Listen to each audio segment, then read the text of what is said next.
നമസ്കാരം, എൻ്റെ പേര് Smitha Haridas. Higher secondary school അധ്യാപികയാണ്. +2 ഫിസിക്സ് പരീക്ഷയ്ക്ക് 60-60 നേടാൻ പ്രിയപ്പെട്ട സ്റ്റുഡൻസിനെ പ്രാപ്തരാക്കുന്നതിന് വേണ്ടി ഇമ്പോർട്ടന്റ് എസ്സേസ് പറഞ്ഞു തരാമെന്ന് വിചാരിക്കുന്നു. വിശദമായി 2 എസ്സേസ് എന്ന് പരിശോധിക്കാം. 5 മാർക്കിന്റെ 2 ചോദ്യങ്ങൾ. ഇവ പരീക്ഷയ്ക്ക് വരുമെന്ന് 95% ഉറപ്പാണ്. സർക്കുലർ കറന്റ് ലൂപ്പ്, പൊട്ടൻഷ്യോമീറ്റർ എന്നിവയാണവ. Biot-Savart law, comparison between Coulomb's law and Biot-Savart law, magnetic field on the axis of a circular current loop, right hand thumb rule, principle of a potentiometer, 2 applications of potentiometer, that is how the potentiometer can be used to compare the EMFs of 2 cells, how the potentiometer can be used to find the internal resistance of 2 cells. എന്നീ കാര്യങ്ങളാണ് ഇന്നത്തെ അരമണിക്കൂർ ക്ലാസ്സിൽ കാണാൻ പോകുന്നത്. Notes വേണ്ടവർക്ക് screenshot എടുക്കാം. Video quality 720 പിക്സലാക്കി full സ്ക്രീനായി കാണാൻ ശ്രദ്ധിക്കണം. എല്ലാവർക്കും ഫുൾ മാർക്ക് കിട്ടാൻ ആശംസകൾ. ക്ലാസ്സിലേക്ക് സുസ്വാഗതം. ഇന്നത്തെ ക്ലാസ്സിൽ ആദ്യം തന്നെ ഡിസ്കസ് ചെയ്യാനുള്ളത് ബയോട്ട്-സാവാർട്ട് ലോ ആണ്. ബയോട്ട്-സാവാർട്ട് ലോ ഇലക്ട്രോസ്റ്റാറ്റിക്സിലെ കൂളോംസ് ലോയ്ക്ക് ഇക്വലന്റ് ആണ്. മാഗ്നറ്റിസത്തിലെ കൂളോംസ് ലോയ്ക്ക് ഇക്വലന്റ് ആയിട്ട് ഉള്ള നിയമമാണ് ബയോട്ട്-സാവാർട്ട് ലോ. ഇതൊരു കറന്റ് ക്യാരിയിങ് എലിമെന്റ് കാരണം എത്രത്തോളം മാഗ്നറ്റിക് ഫീൽഡ് പ്രൊഡ്യൂസ് ചെയ്യുന്നു എന്നുള്ളതിനെ കുറിച്ച് പറയുന്നു.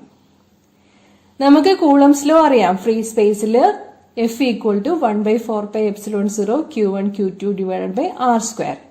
ഇതൊരു ഇൻവേഴ്സ് സ്ക്വയർ ലോ ആണെന്നറിയാം. സ്റ്റാറ്റിക് ചാർജസ് ആണ് ഫോഴ്സ് പ്രൊഡ്യൂസ് ചെയ്യുന്നത് എന്ന് നമുക്കറിയാം. ഇലക്ട്രോസ്റ്റാറ്റിക് ഫോഴ്സ് ഓഫ് അട്രാക്ഷനോ റിപ്പൽഷനോ പ്രൊഡ്യൂസ് ചെയ്യുന്നതെന്ന് നമുക്കറിയാം. ഇവിടെ സ്റ്റാറ്റിക് ചാർജസിന് പകരം ഇവിടെ എടുക്കുന്നത് കറന്റ് ക്യാരിയിങ് എലിമെന്റ് ആണ്. കറന്റ് ക്യാരിയിങ് എലിമെന്റ് എന്നെടുക്കാൻ കാരണം പ്രാക്ടിക്കൽ ആയിട്ട് മനസ്സിലാക്കാനുള്ള എളുപ്പത്തിന് വേണ്ടിയിട്ടാണ്. ഈ കറന്റ് ക്യാരിയിങ് എലിമെന്റ് എന്ന് പറയുമ്പോൾ ഇൻഡിപെൻഡന്റ് എക്സിസ്റ്റൻസ് ഒന്നുമില്ല. പക്ഷെ ഇതൊരു കറന്റ് ക്യാരിയിങ് കണ്ടക്ടറിന്റെ ഭാഗമായിട്ട് വരുന്നതാണ്. അങ്ങനെ കൊടുത്തു കഴിഞ്ഞാൽ ജനറലൈസ് ചെയ്ത് മാഗ്നറ്റിക് ഫീൽഡിന്റെ വാല്യൂ കണ്ടുപിടിക്കാനായിട്ട് സാധിക്കുന്നതാണ്. ഓക്കെ, ഇത് ഡിസ്കഷനെ വളരെ എളുപ്പമാക്കും. Current carrying element of length DL എന്നെടുക്കുന്നത് നമ്മുടെ മാഗ്നറ്റിക് ഫീൽഡിന്റെ ഡിസ്കഷനെ എളുപ്പത്തിലാക്കും എന്ന് മനസ്സിലാക്കുക. ഇവിടെ ഒരു കറന്റ് ക്യാരിയിങ് എലിമെന്റ് കാണിച്ചിട്ടുണ്ട്. IDL ആണത്. ആ എലിമെന്റിന്റെ നീളമാണ് DL എന്ന് പറയുന്നത്. R കാണിച്ചിട്ടുണ്ട്, തീറ്റ കാണിച്ചിട്ടുണ്ട്, പോയിന്റ് P കാണിച്ചിട്ടുണ്ട്. P എന്ന പോയിന്റിൽ കറന്റ് ക്യാരിയിങ് എലിമെന്റ് DL കാരണം എത്രത്തോളം മാഗ്നറ്റിക് ഫീൽഡ് പ്രൊഡ്യൂസ് ചെയ്യുന്നു അതാണ് നമ്മുടെ ബയോട്ട്-സാവാർട്ട് ലോ പറയുന്നത്. ഈ DL കാരണമുള്ള magnetic field elemental magnetic field dB ആണെന്നിരിക്കട്ടെ. കാൽക്കുലസിന്റെ ഭാഷയാണ് കേട്ടോ ഇത്. ആ dB എന്തിനെല്ലാം ആശ്രയിക്കും? കറന്റിനെ ആശ്രയിക്കും. കറന്റിന് ഡയറക്ട്ലി പ്രൊപ്പോർഷണൽ ആയിരിക്കും. ലെങ്ത് ഓഫ് ദി എലിമെന്റ് DLന് ഡയറക്ട്ലി പ്രൊപ്പോർഷണൽ ആയിരിക്കും. തീറ്റ, സൈൻ തീറ്റ വാല്യൂവിന് ഡയറക്ട്ലി പ്രൊപ്പോർഷണൽ ആയിരിക്കും. ഡിസ്റ്റൻസ് Rന് ഇൻവേഴ്സ്ലി പ്രൊപ്പോർഷണൽ ആയിരിക്കും. എന്താണ് sine theta? Sine of the angle between the current element and the displacement vector R to the point P. അതാണ് ഏത് sine theta എന്ന് പറയുന്നത്. തീറ്റ മാർക്ക് ചെയ്തിട്ടുണ്ട് നോക്കുക. നമുക്ക് ബയോട്ട്-സാവാർട്ട് ലോ ഇങ്ങനെ പറയാം: dB proportional to IDL sin theta divided by R². Proportionality മാറ്റാൻ കോൺസ്റ്റന്റ് ഇൻട്രൊഡ്യൂസ് ചെയ്യണം. ഫ്രീ സ്പേസില് ഉള്ള കോൺസ്റ്റന്റ് ആണ് μ0 ഡിവൈഡഡ് ബൈ 4π. അപ്പോ നമ്മുടെ മാഗ്നറ്റിക് ഫീൽഡ് അതിന്റെ മാഗ്നിറ്റ്യൂഡ് ഇങ്ങനെയായിരിക്കും കിട്ടുക: dB = μ0/4π IDL sin theta divided by R square. Okay, അപ്പൊ സൈൻ തീറ്റ വരുമ്പോ നമുക്കറിയാം അതൊരു ക്രോസ് പ്രോഡക്റ്റ് ആയിരിക്കും എന്നല്ലേ. അപ്പൊ ക്രോസ് പ്രോഡക്റ്റ് എന്ന് പറയുന്നത് IDLന്റെയും ആറിന്റെയും ക്രോസ് പ്രോഡക്റ്റ് ആയിട്ടായിരിക്കും വരിക. IDL എന്ന് പറഞ്ഞാല് കറന്റ് ക്യാരിയിങ് എലിമെന്റ്, അതാണ് IDL. ക്രോസ് R, അവ രണ്ടും വെക്ടേഴ്സ് ആണ്. IDLും വെക്ടർ ആണ്, അതുപോലെ ആറും വെക്ടർ ആണ്. അപ്പോ മാഗ്നിറ്റ്യൂഡ് എടുക്കുമ്പോ ഇങ്ങനെ എഴുതാൻ പറ്റും, dB equal to mu 0 by 4 pi IDL cross R divided by R cube എന്നുള്ളത്. ഓക്കെ, ഇവിടെ proportionality constant mu 0 by 4 pi ആണെന്ന് പറഞ്ഞു.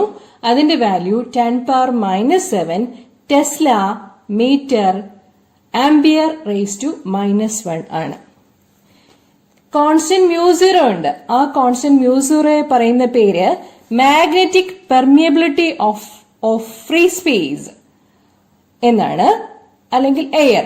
അതിന്റെ value 4 pi into 10⁻⁻7 henry per metre ആണ്. Henry per metre. ഓക്കെ, ഇനി ഒരു മീഡിയത്തിലാണെങ്കിൽ മീഡിയത്തിന്റെ പെർമിയബിലിറ്റി കൂടി പറയേണ്ടതായിട്ട് വരും. mu r, മീഡിയത്തിലാണെങ്കിൽ ഇക്വേഷൻ ഇങ്ങനെയായിരിക്കും, dB equal to mu 0 mu r divided by 4 pi IDL sin theta divided by R square എന്നായിരിക്കും. mu r എന്നത് medium dependent ആയിട്ടുള്ള ഒരു ക്വാണ്ടിറ്റി ആണ്. അതിനെ പറയുന്ന പേര് റിലേറ്റീവ് പെർമിയബിലിറ്റി എന്നാണ്. എയറിൽ അല്ലെങ്കിൽ ഫ്രീ സ്പേസിൽ അതിന്റെ വാല്യൂ 1 ആയിരിക്കും. ഓക്കെ, നമുക്ക് കൂളംസ് ലോയും ബയോട്ട് സാവർട്ട് ലോയും കമ്പയർ ചെയ്യാം. കൂളംസ് ലോ ഇലക്ട്രോസ്റ്റാറ്റിക്സിലെ ചാർജസിനെ സംബന്ധിക്കുന്നതാണ്, സ്റ്റാറ്റിക് ചാർജസിനെ സംബന്ധിക്കുന്നതാണ്. ബയോട്ട് സാവർട്ട് ലോ മാഗ്നറ്റിസത്തില് കറന്റ് ക്യാരിയിങ് എലിമെന്റിനെ സംബന്ധിക്കുന്ന നിയമമാണ്. രണ്ടും ഇൻവേഴ്സ് സ്ക്വയർ ലോസ് ആണ്. സ്റ്റേറ്റ്മെന്റ് ഓർക്കുക, കൂളംസ് ലോ എന്താ പറയുന്നത്, F equal to 1/4 pi epsilon 0 Q1 Q2 divided by R square. Biot Savart law പറയുന്നത് elemental magnetic field dB equal to mu 0 by 4 pi IDL sin theta by R square. രണ്ടിടത്തും R സ്ക്വയറിന് inversely proportional ആയിട്ടാണ് force വരുന്നത്. Electric force അല്ലെങ്കിൽ electric field intensity, അതുപോലെ dB magnetic field intensity എന്നതും. Okay, ഇനി രണ്ടാമത്തെ കാര്യം പറയാനുള്ളത്, നമ്മുടെ ഇലക്ട്രിക് ഫീൽഡ് ഇന്റൻസിറ്റി എങ്ങനെയാ ഡിഫൈൻ ചെയ്യുന്നത്, E equal to F by Q എന്നാണ്. യൂണിറ്റ് ചാർജിൽ അനുഭവപ്പെടുന്ന ഫോഴ്സിനെയാണ് ഇലക്ട്രിക് ഫീൽഡ് ഇന്റൻസിറ്റി എന്ന് പറയുക. ആ ഇലക്ട്രിക് ഫീൽഡ് ഒരു സ്കേലാർ സോഴ്സ് കാരണമുള്ളതാണ്. നമ്മുടെ സ്കേലാർ സോഴ്സ് ആണ് ഇലക്ട്രിക് ചാർജ്. ഓക്കെ, പക്ഷേ മാഗ്നറ്റിക് ഫീൽഡ് ഇന്റൻസിറ്റി പറയുന്നത് ഒരു വെക്റ്റർ സോഴ്സ് കാരണമാണ്. നമ്മുടെ വെക്റ്റർ സോഴ്സ് ആണ് IDL, current carrying element. IDL എന്നത് അതൊരു വെക്റ്റർ സോഴ്സ് ആണ്. ക്ലിയർ? ഇനി ഇലക്ട്രിക് ഫീൽഡ് പറയുന്നത് it is along the displacement vector joining the source and the point എന്നാണ്. മാഗ്നറ്റിക് ഫീൽഡ് അത് perpendicular to DL and R ആണ്. Diagram ഓർത്താൽ മതി, ഇക്കാര്യം മനസ്സിലാക്കാൻ പറ്റും. നാലാമത്തെ പോയിന്റ്, ഇലക്ട്രിക് ഫീൽഡ് ചാർജിന് സറൗണ്ടിങ് ആയിട്ട് എല്ലായിടത്തും പ്രസന്റ് ആയിരിക്കും. ബയോട്ട് സാവർട്ട് ലോ പറയുന്ന മാഗ്നറ്റിക് ഫീൽഡ് എന്ന് പറയുന്നത് along the direction of the current element ആണ്. ഓക്കെ, തീറ്റ 0 ആവുകയാണെങ്കിൽ എന്തായിരിക്കും, dBയുടെ വാല്യൂ 0 ആയിരിക്കും. ഓക്കെ, സോ ആംഗുലർ ഡിപ്പെൻഡൻസ് ഉള്ളതാണ് ബയോട്ട് സാവർട്ട് ലോയ്ക്ക്. പക്ഷെ കൂളംസ് ലോ പറയുന്ന ഇലക്ട്രിക് ഫീൽഡ് ഇന്റൻസിറ്റി ചാർജിനെ സറൗണ്ട് ചെയ്ത് ഉള്ളതാണ്. ഓക്കെ, ഇതാണ് 4 പ്രധാനപ്പെട്ട പോയിന്റ്സ് കൂളംസ് ലോയും ബയോട്ട് സാവർട്ട് ലോയും സംബന്ധിച്ച് പറയാനുള്ളത്. മനസ്സിലായി കാണുമെന്ന് വിചാരിക്കും. ഒരു കറന്റ് ക്യാരിയിങ് എലിമെന്റ് DL കാരണമുള്ള മാഗ്നറ്റിക് ഫീൽഡ് ഇന്റൻസിറ്റി dB എത്രയാണെന്ന് കണ്ടുപിടിക്കാൻ വേണ്ടിയിട്ടാണ് ബയോട്ട് സാവർട്ട് ലോ പ്രയോജനപ്പെടുത്തുന്നത്. ഇവിടെ നമുക്കൊരു സർക്കുലർ ലൂപ്പാണുള്ളത്.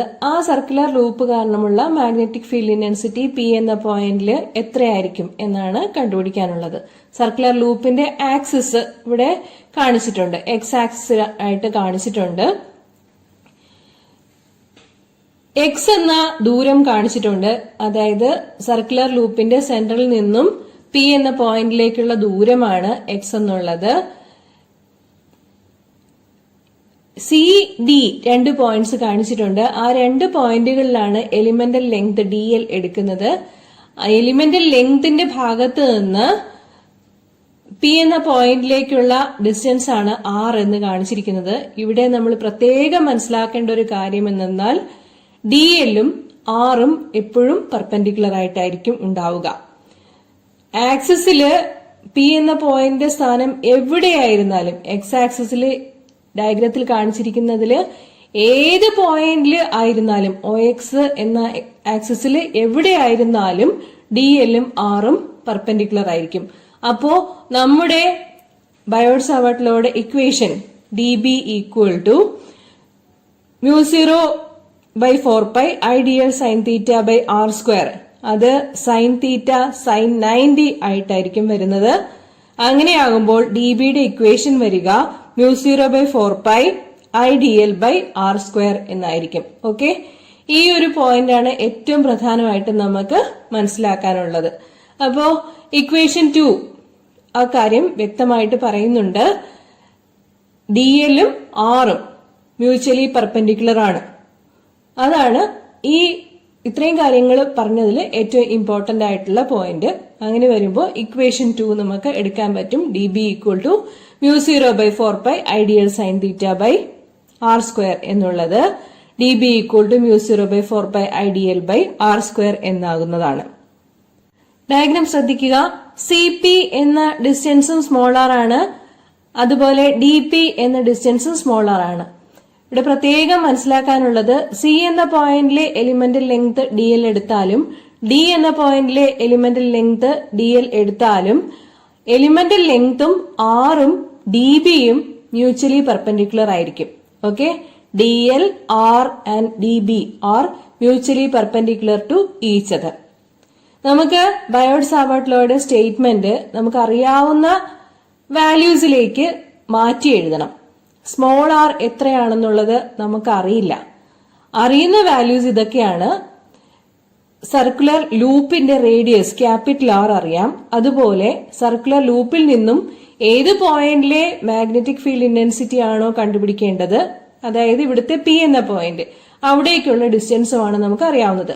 ആറും ക്യാപിറ്റൽ ആറും എക്സും ആണ് അറിയാവുന്നത്. സ്മോൾ ആർ എത്രയാണെന്ന് നമുക്ക് അറിഞ്ഞുകൂടാ. ഓക്കെ, അങ്ങനെയാകുമ്പോ നമുക്ക് വേണ്ടത് D B equal to μ0/4π I D L by small R square എന്നുള്ള ഇക്വേഷനിൽ സ്മോൾ ആർ സ്ക്വയറിന് പകരം അറിയുന്ന ടേംസിലേക്ക് മാറ്റി എഴുതണം.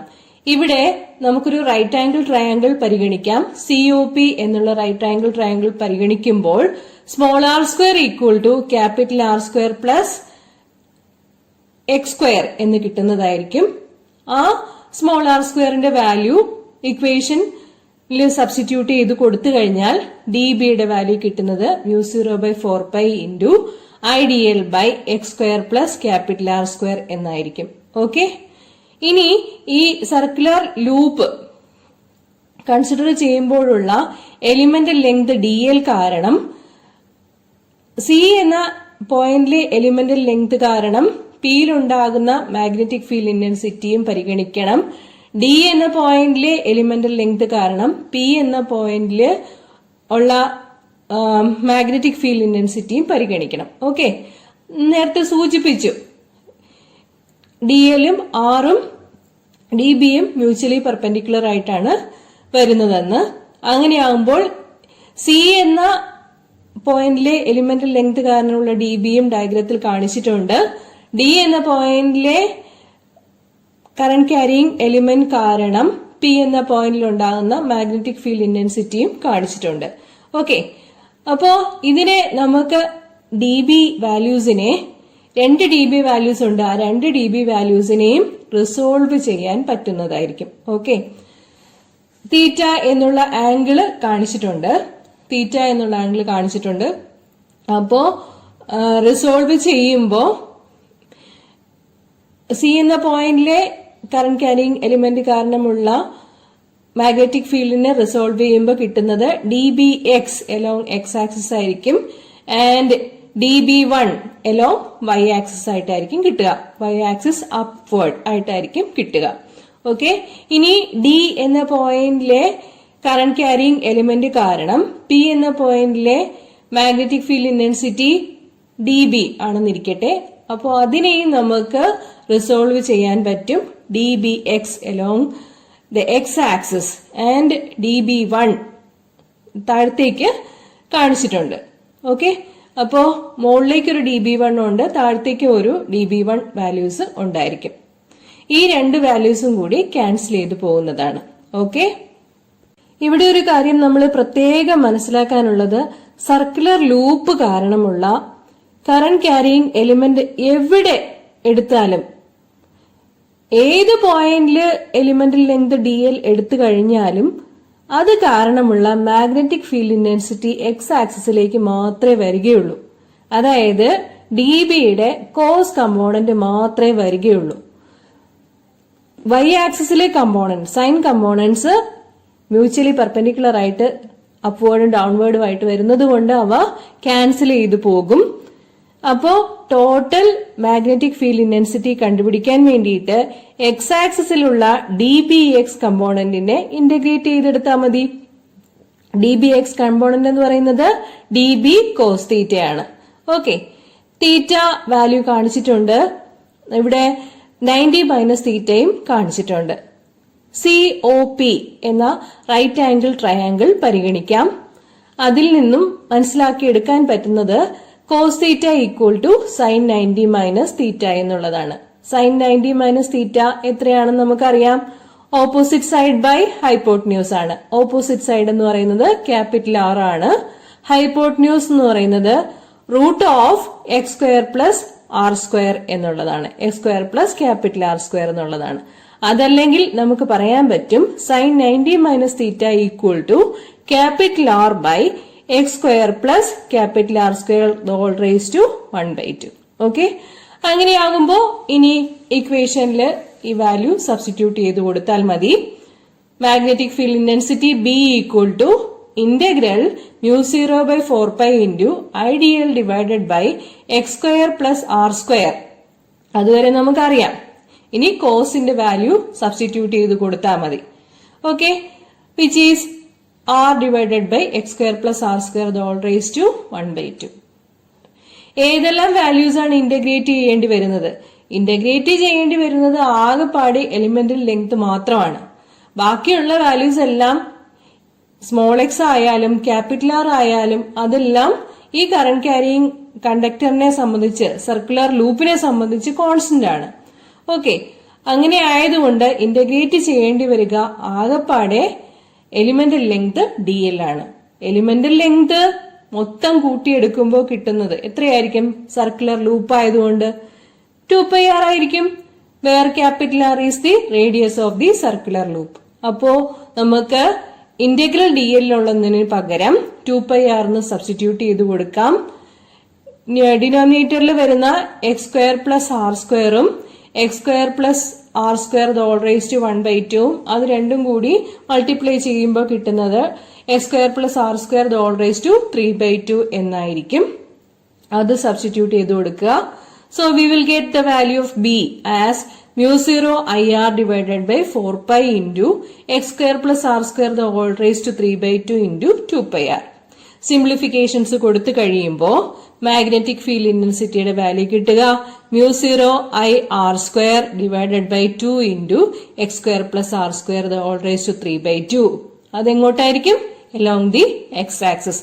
ഈ ഡയഗ്രാം പ്രകാരം എലോങ് ദി എക്സ് ആക്സിസ് ആയിരിക്കും അതിന്റെ മൂല്യം വരുന്നത്. Clear?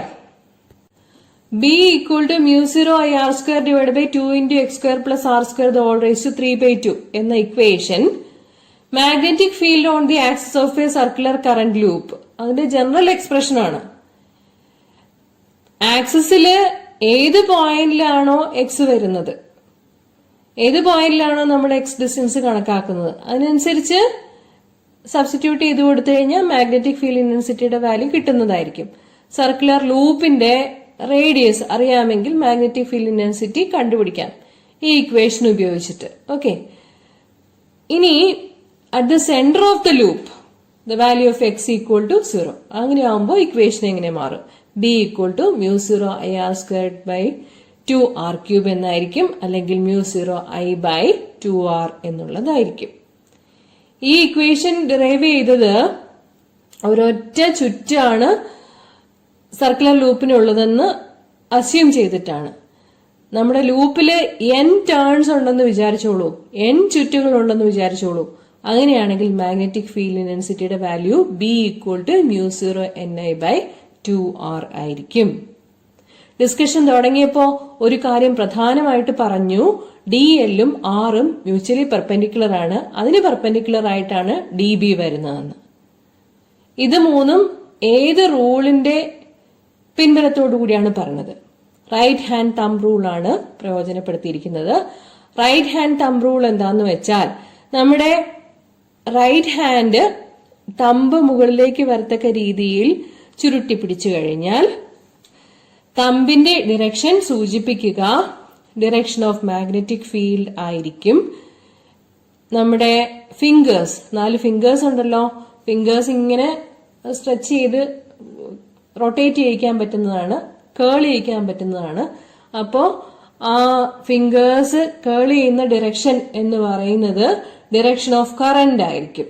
Okay, so along the fingers ആയിട്ടായിരിക്കും ആർ എടുക്കുക. അങ്ങനെ വരുമ്പോൾ ആർ, DL, DB ഇത് മൂന്നും മ്യൂച്വലി പെർപെൻഡിക്കുലർ ആണെന്നുള്ളത് എളുപ്പത്തിൽ നമുക്ക് മനസ്സിലാക്കിയെടുക്കാൻ പറ്റും. ഇപ്പൊ ഇവിടെ തമ്പിന്റെ ഡിറക്ഷൻ ഓഫ് മാഗ്നറ്റിക് ഫീൽഡിനെയും ഫിംഗേഴ്സിന്റെ കേളിംഗ് കാണിക്കുന്നത് ഡിറക്ഷൻ ഓഫ് കറന്റിനെയും ആയിരിക്കുമെന്ന് മനസ്സിലാക്കുക. Okay, this is a very important derivation. Notes വേണമെന്നുള്ളവർക്ക് ഇതിന്റെ സ്ക്രീൻഷോട്ട് എടുത്തിട്ട് എഴുതി പഠിക്കാവുന്നതാണ്. എന്താണ് പൊട്ടൻഷ്യോമീറ്ററിന്റെ വർക്കിംഗ് പ്രിൻസിപ്പിൾ? നമ്മുടെ സെല്ലിന്റെ EMF E ആണെന്നിരിക്കട്ടെ, ഗാൽവനോമീറ്റർ കറന്റ് IG 0 ആയിരിക്കുമ്പോഴുള്ള കറസ്പോണ്ടിങ് ബാലൻസ് ലെങ്ത് L ആണെന്നിരിക്കട്ടെ, then E proportional to L. ഇതാണ് പൊട്ടൻഷ്യോമീറ്ററിന്റെ principle. Okay, the potential difference between the 2 points of a current carrying conductor is directly proportional to the length between the 2 points of the conductor. This is called the potentiometer principle. Experiment ചെയ്ത് E proportional to L എന്നിങ്ങനെ തെളിയിക്കാൻ പറ്റും. അതിനുവേണ്ടി connections എല്ലാം ഇതുപോലെ കൊടുത്തിട്ട് ആദ്യം അത് കറക്റ്റ് ആണോ എന്നുള്ളത് ചെക്ക് ചെയ്യണം. ഓപ്പോസിറ്റ് ഡിഫ്ലക്ഷൻ കിട്ടുന്നുണ്ടോ എന്നുള്ളതാണ് ആദ്യം നോക്കേണ്ടത്. പ്രൈമറി സർക്യൂട്ട് ഓൺ ആക്കുക, സെക്കൻഡറി സർക്യൂട്ട് വെരിഫൈ ചെയ്യണം. സെക്കൻഡറി സർക്യൂട്ടിൽ കൂടി ജോക്കി മൂവ് ചെയ്യിക്കുകയാണ് വേണ്ടത്, അതായത് നമ്മുടെ വയറായ AC-യിൽ കൂടി ജോക്കി മൂവ് ചെയ്യിക്കണം.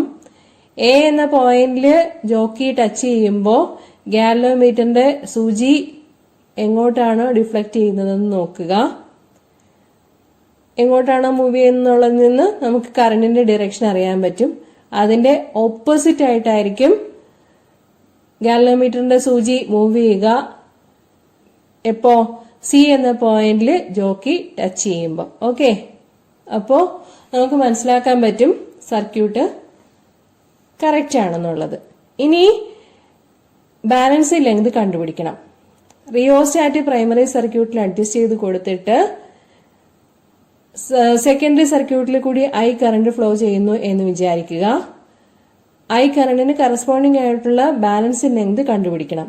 അതായത് A മുതൽ C വരെ ജോക്കി സ്ലൈഡ് ചെയ്തൊടിച്ചുകൊണ്ട് വരുമ്പോ ഏത് പോയിന്റിൽ എത്തുമ്പോഴാണോ ഗാൽവനോമീറ്ററിന്റെ സൂചി 0 ഡിഫ്ലക്ഷൻ കാണിക്കുന്നത് ആ നീളം സ്കെയിലിൽ നിന്ന്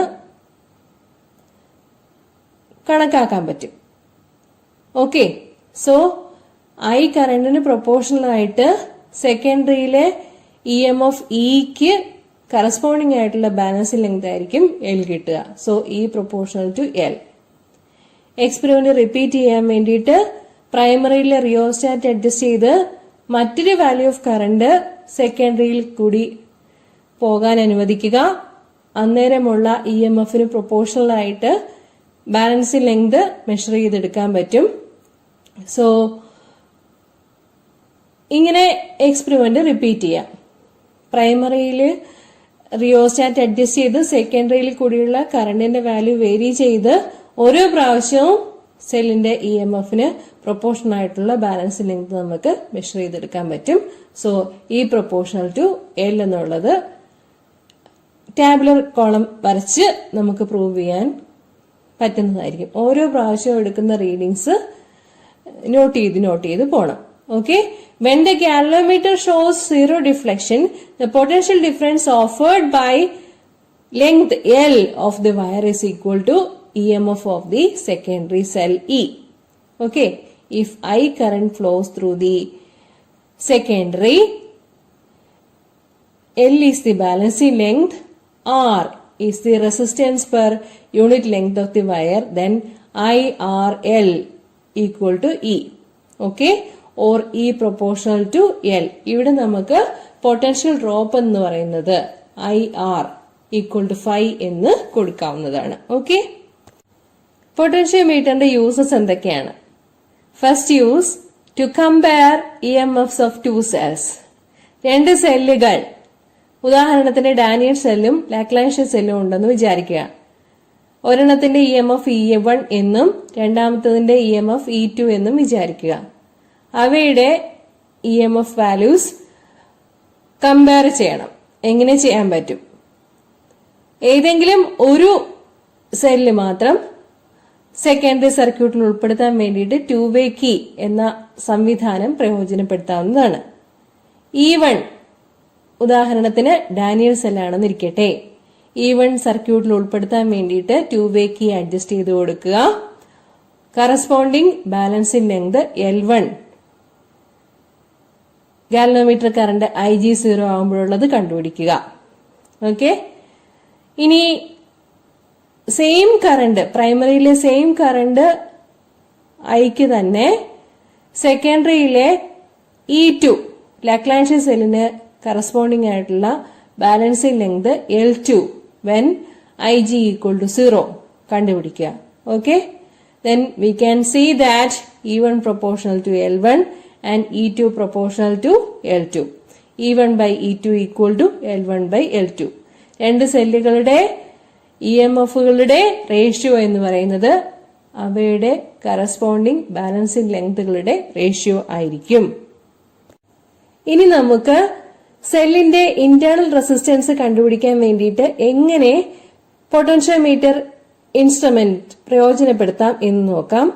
സെക്കൻഡറിയിലെ സെല്ലിന്റെ ഇന്റേണൽ റെസിസ്റ്റൻസ് ആണ് കണ്ടുപിടിക്കാനുള്ളത്. ഓക്കെ, അതിനുവേണ്ടി സെക്കൻഡറിയിൽ കണക്ട് ചെയ്തിരിക്കുന്ന കീ K1 ആദ്യം ഓഫ് ആക്കുക. ഓഫ് ആക്കിയിരിക്കുമ്പോഴുള്ള ബാലൻസിംഗ് ലെങ്ത് എന്ന് പറയുന്നത് EMFന് പ്രൊപ്പോർഷണൽ ആയിരിക്കും. സെക്കൻഡറിയിലെ സെല്ലിന്റെ EMFന് പ്രൊപ്പോർഷണൽ ആയിട്ടായിരിക്കും കിട്ടുക. ഓക്കെ, ഇനി കീ K1 ഓൺ ആക്കുക. സർക്യൂട്ടില് ഒരു റെസിസ്റ്റൻസ് ബോക്സിൽ നിന്ന് ഉൾപ്പെടുത്തുക. സേ 1 ohm ഉൾപ്പെടുത്തുക. കറസ്പോണ്ടിങ് ആയിട്ടുള്ള ബാലൻസിംഗ് ലെങ്ത് കണ്ടുപിടിക്കുക. അന്നേരമുള്ള ബാലൻസിംഗ് ലെങ്ത് എന്ന് പറയുന്നത് ടെർമിനൽ വോൾട്ടേജ്, റെസിസ്റ്റൻസ് ബോക്സിന് അക്രോസ് ആയിട്ടുള്ള ടെർമിനൽ വോൾട്ടേജിന് കറസ്പോണ്ടിങ് ആയിട്ടുള്ള ബാലൻസിംഗ് ലെങ്ത് ആയിരിക്കും. Or 5L2 equal to V എന്ന് കിട്ടും, where V is the terminal potential difference. Then we have the expression E by V equal to L1 by L2.